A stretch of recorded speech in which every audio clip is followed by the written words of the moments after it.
Hello and welcome to Access Chat. I'm delighted that we're joined today by Sulaiman Khan. Sulaiman is the Chief Purpose Officer, got this right this time, at ThisAbility. Known Sulaiman for a couple of years now and have been meaning to fix a date, so it's great to finally have you on here. Give us a little bit about who you are and what you're doing. It'd be great for our audience to know a bit more about you, Sulaiman. Sure. So hello everybody. My name is Sulaiman. I'm an exploratory storyteller and adventurer. I'm also the founder and chief purpose officer of ThisAbility, which is a disability-led equity consultancy. So basically, through my business, we ignite, invest in, and amplify disabled creativity across the world. So I'm very interested with creativity and disability, because not many businesses or brands are really engaging in disability or creativity at the moment. So I'm very passionate about that.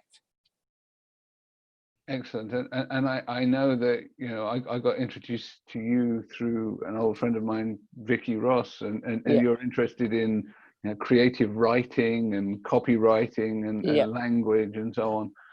But you're also, and we were just discussing this offline, a bit of a peacock. So you're interested in you know, in clothes and color and Instagram, and you have some great social feeds as well. So I think that's part of the thing. When people think of disabled people, you think that you have to be really, really miserable, have a terrible life. You must be horrible, and you have to just look the same as well. So you have to wear very clinical clothes. You have to look like life is such a horrible thing. Oh, you're so disabled, you know. And actually, I don't have time for that narrative anymore.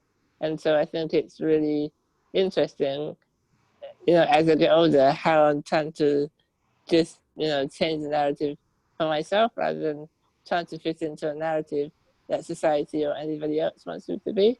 Because, like, particularly in terms of fashion and media, I think there's so much lack of diverse representation in terms of disability and disabled people.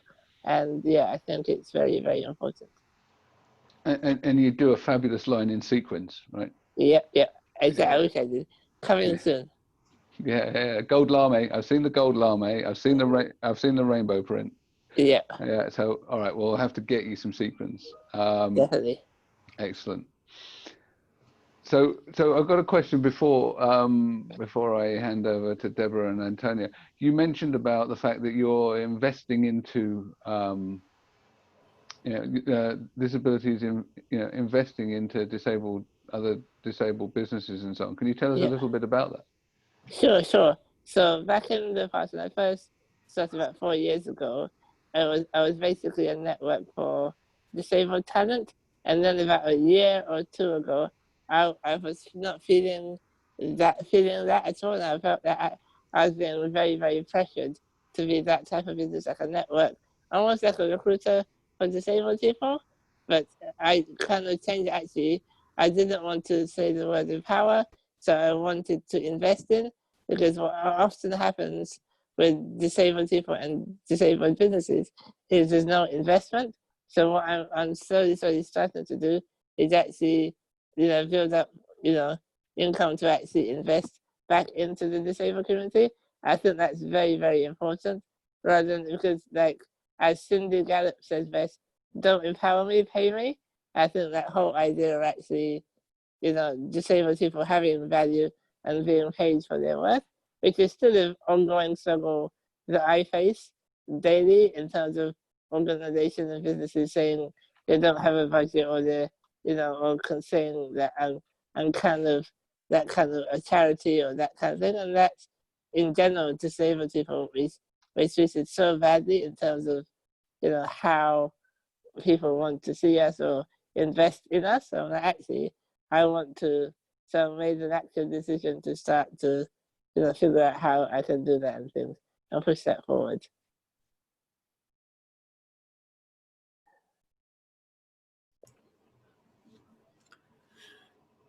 Okay, so you like to tell stories. I love No, stories. no, what are no? If you look to the way to the web today, to Twitter, to social media channels, to Instagram, is there a particular topic or a particular trend that you are following or you are exploring more than anything else? I think that's a really, really good question. I think I get very fascinated by everything. I get really excited by lots of different things. My mind is like 300 miles an hour on that. I get really excited. So for me, in particular, as the older I get, I'm questioning disability and disabled people, and what I, even as a disabled person, or I know that to constantly question and learning and finding new trends, and like learning, for example, about like more about disability justice and disability solidarity, and just really trying to unpack those narratives and kind of understanding like stories. I think for me the most powerful thing that there is stories, and specifically words. I think words are such a powerful way, whether it's through Twitter or through blog posts or writing or whichever. I just like words and writing, and I think it's something that really allows the imagination to really run wild. I think particularly with pictures or video, you basically have to not really use your imagination, but with words, you can really challenge people. You can really use really interesting narratives, how you talk about yourself and how you do stuff. And I really love to write myself.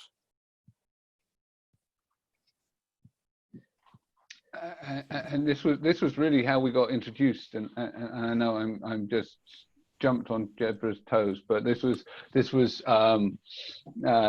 exactly how we got introduced, because you were interested in copywriting and creative writing, and full circle back to Vicky. Deborah, over to you. I am jumping off your toes. Well, no. I think there's so much I love about this interview. I'm all excited because it's like, yay, this is my kind of conversation. But Yeah. I love what you were saying about creativeness and innovation, because one thing we know for sure is that when we have diverse populations, these populations are more innovative. And we see that in the workforce. We see that in society across the board. We certainly see it in education. And so I think you are really right.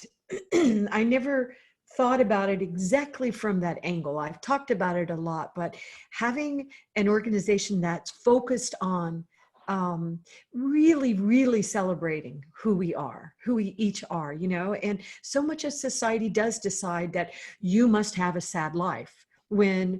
Before we got on air, it was very clear when you were talking about all your travels and where you've lived and what you're doing, that I want your life. So it sounds like you have a much more fun life than I do. No, Deborah, and let me interject to one of our friends on Twitter, Esther from Spain. Sometimes she said, "Yes, I like radical sports. Why shouldn't I like radical sports?" You know? Yeah. We're still cramming people in a box. Yeah. Exactly. Yeah, I think that's ahead. part of the that's part of the frustration for me as a disabled person. Like, first of all, people don't want to say the word, or not people, non-disabled people insist on saying differently abled, special needs. God, I know. Just say diversibility or human difference. So like, just say disabled, say disability. There's nothing wrong with the word. Just say the damn word. And I think for me, like, the older I get, I get really excited by the creativity, the infinite imagination that disabled people have. And I think because from a very, very young age, disabled people, we have to be creative. We have to be innovative and have ingenuity and have, resilience and all the things that so-called organizations say they want, because we have to do that, because we have to hack ableism, we have to hack the inaccessibility of the world, we have to challenge perceptions, we have to, all these microaggressions that we face, and particularly like when you add intersectionality, so like race or gender into the mix as well.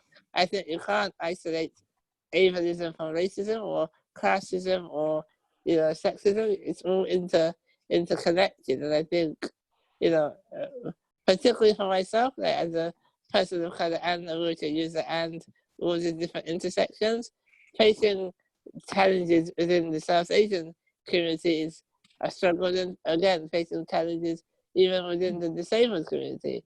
I think that needs to be addressed as well, but the way I know how to do it is through my creativity and through my dark sense of humor, basically. And yeah. Because I think because then you humanize the issues, because I think part of the reason why we have trouble with the words, and we're all about wordsmithing and word policing in the US, and I love that about us. I think we sometimes miss the point of what we're doing, but regardless, I always say to corporations I'm dealing with, please do not change the language. It is not your job to change the language. It is the community's decision to have, and each individual's decision on how they want to be identified. It is not your job. Oh no, but we came up with this really cool way. Stop it. Stop it.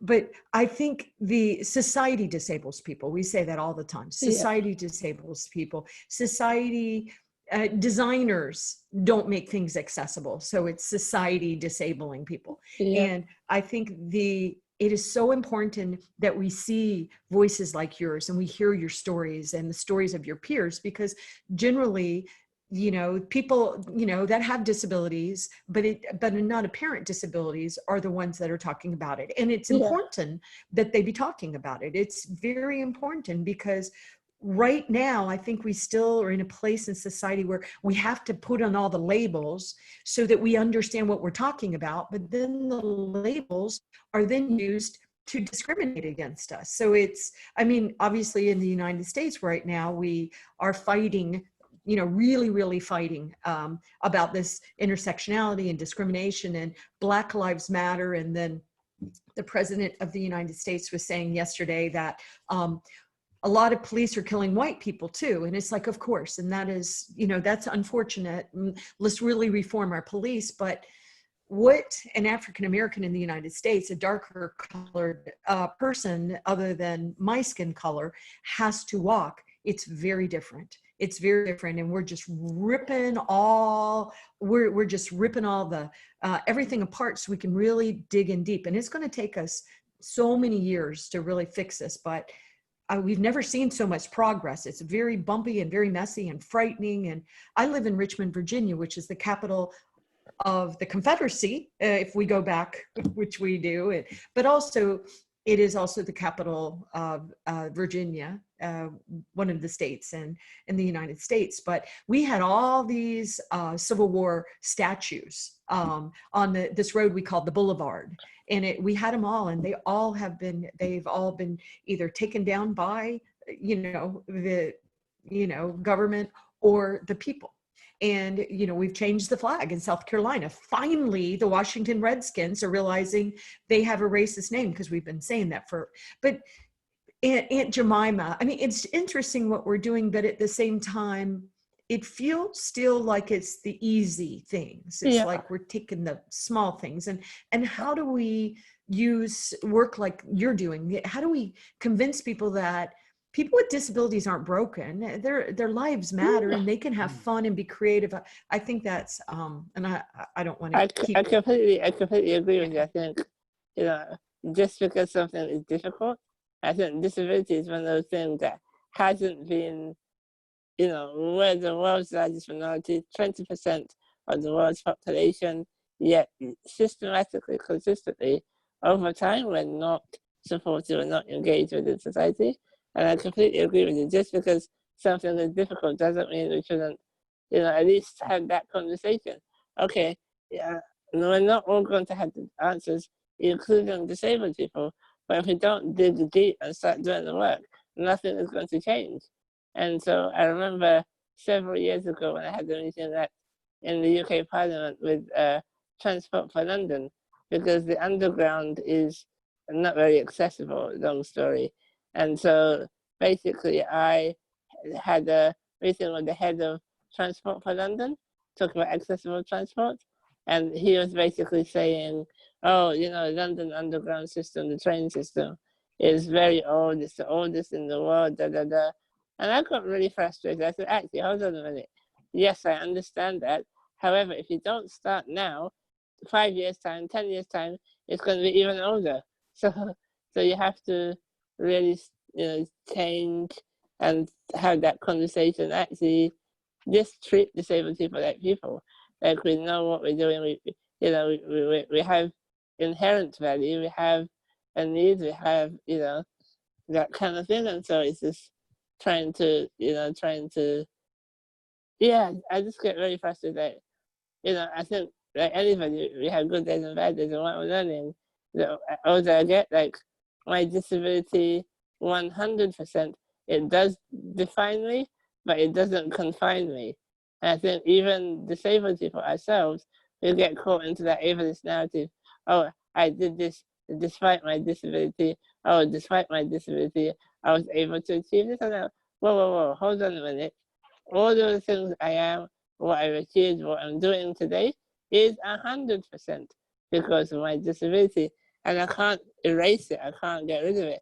And the older I get, I'm like, yes, I get to skip the queue at Disney World. I get free parking. What else could I want? Seriously.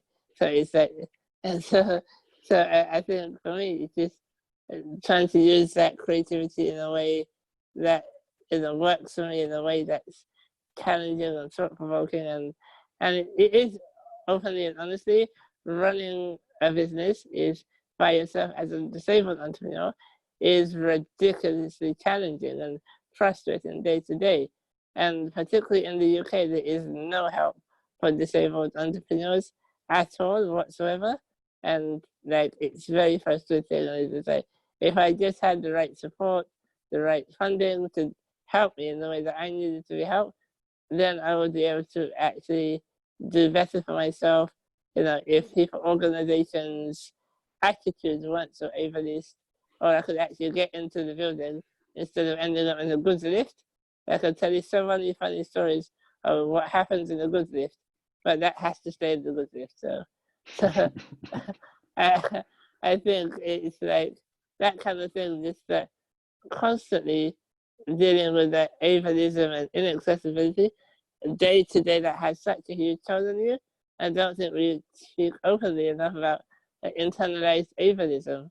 And like, I want to do better for myself. I want to create better life for myself and the community, but I really can't, because society, dictates what I can earn, who I can live with, where I can live, how much care I'm allowed to have, even to the fact if I'm allowed to have children or not, which is ridiculous in itself.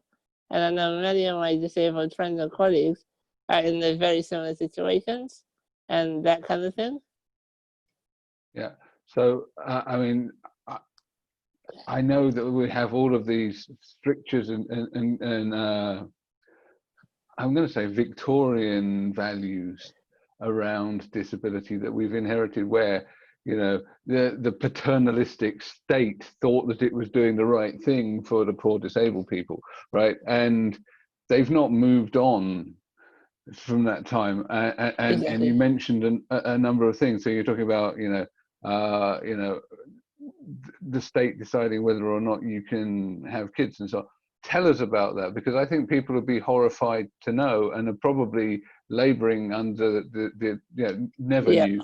Yeah. So tell us about this. Yeah, I think it's very, very shocking, because it's happened here and in America.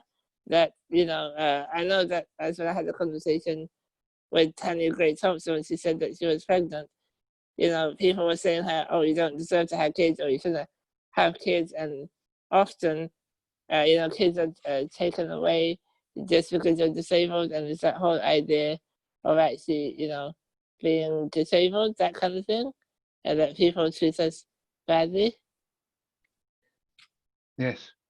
And I know, Deborah, you want to interject as well. Yeah, I have so many things to say, but I'm gonna not be a mic hog. But I have a daughter with Down syndrome, and whenever she was when she was about 16 years old, I was going to a doctor, a GYN OBN doctor, a ladies doctor, and he'd never met my daughter. And I said, oh, by the way, I have a 16-year-old daughter with Down syndrome, and I really should bring her in to see you. And he said, oh, we should definitely tie her tubes. And I about fell off the chair. I said, what? He said, well, bring her in, let's tie her tubes. He had never met my daughter. And I will say that I never went back to him again. And I changed to a woman doctor, but I was so insulted that he would decide my daughter needed to have her tubes tied when you don't even know who she is. What if she wants to have children? Now, the reality is, my daughter doesn't have children, but for him to, that's the first thing out of his mouth. I was so mad. Sometimes when I get that mad, I'll be a girl and I'll cry. And if you ever make a woman so mad that they cry, you really shouldn't feel sorry for her. You should actually back up a bit, because if you make anyway. But we also are deciding whether or not you can get married in the United States if you have severe disabilities, and you can't live together. Lord forbid that you live together in the same house. It is so archaic. It's amazing. And I think Neil's right. I don't think people understand this. And it's ridiculous. Yeah, I completely agree. There's a case recently in the UK, it was on the news a few months ago. A woman with Down syndrome was trying to change the law, because I didn't know this until it was on the news.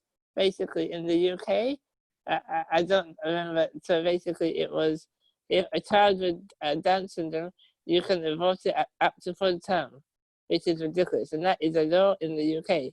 And oh my God. And people with Down syndrome are some of the nicest people you will ever meet in your life.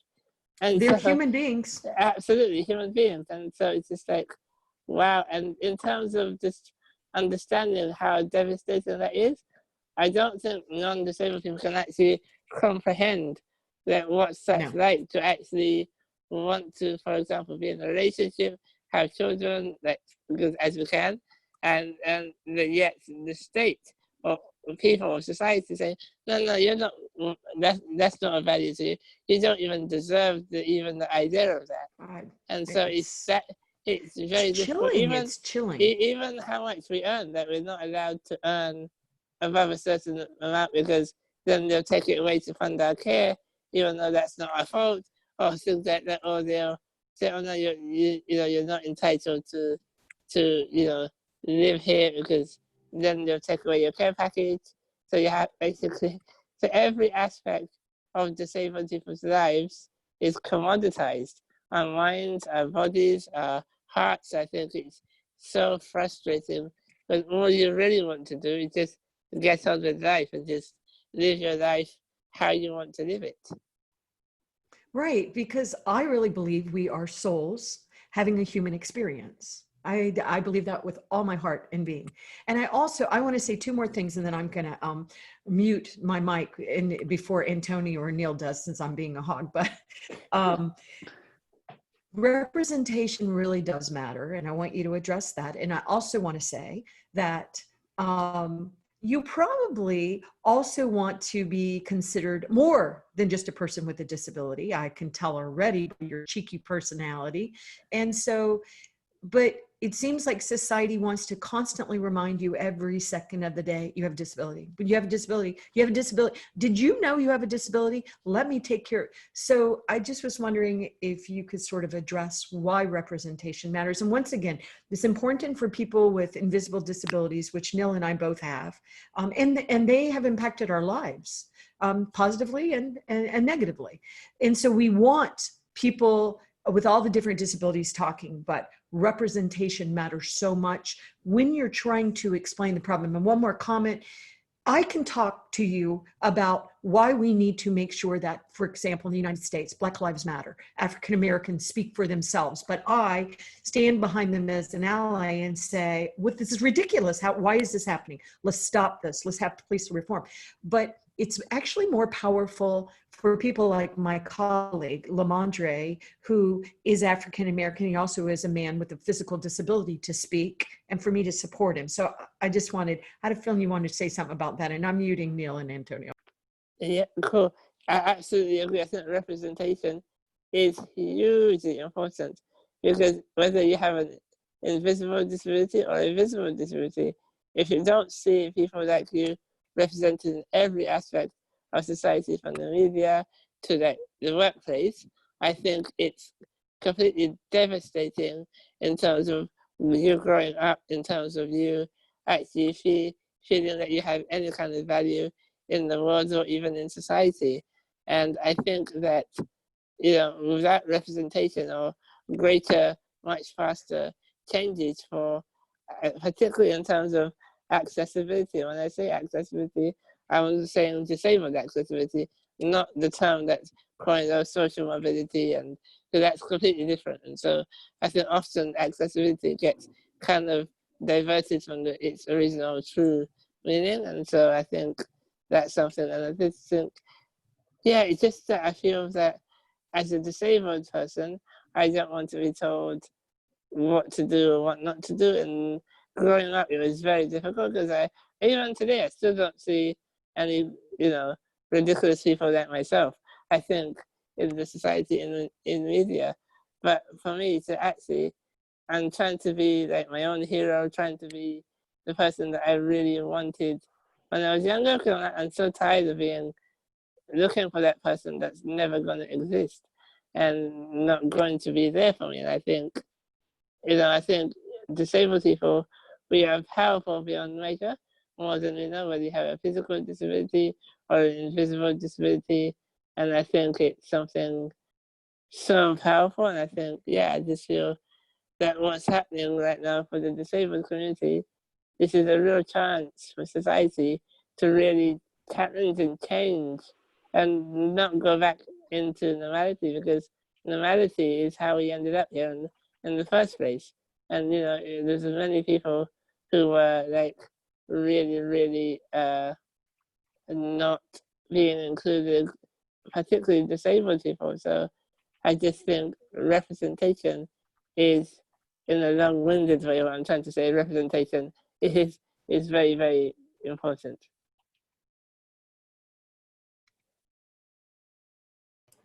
Okay, no, we are not far from the end of the interview, and I would like I would like to use this just to ask you: is there a particular project that you are working on at the moment? Is there something that you are, an event that you are going to be speaking in a few weeks? Anything that you are writing about? Give us an update about your work. Sure. So what I'm doing last few months for all of us, it had, as you know, been quite challenging and difficult. So what I've been doing last few months is just really looking after my health and trying to focus on that. But what I did do end of last year, I just finished a project, a photo shoot with the Getty images, so to add to the disability collection. And a few weeks ago, I did a talk around diversity in entrepreneurship.